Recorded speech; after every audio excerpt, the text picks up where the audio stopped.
Mari Mari Compuche, Mari Mari Pupeñi, Mari Mari Polamian. Peu mañan tamen kemes velen. Chumechi rupale voi tamen antefachante, incheta yuklen kom kumabeleta tofa. Nyalaita wetaketungu.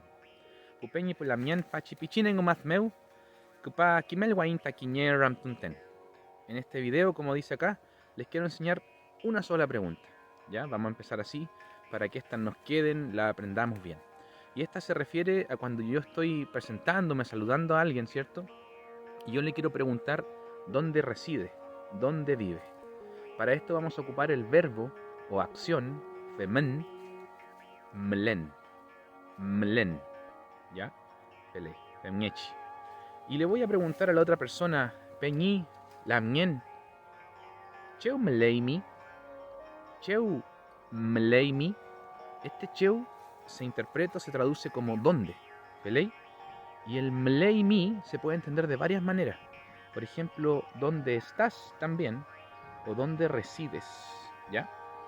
Entonces, si a mí me preguntan, Peñi, cheu mleimi, yo puedo decir, por ejemplo, Inche mlen, chihuayante mapumeu.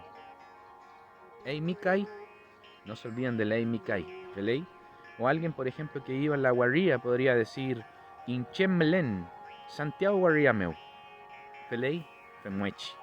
Y no olvidar el ei mikai. Y de esa manera, compuche, vamos generando el Nutram y la conversación.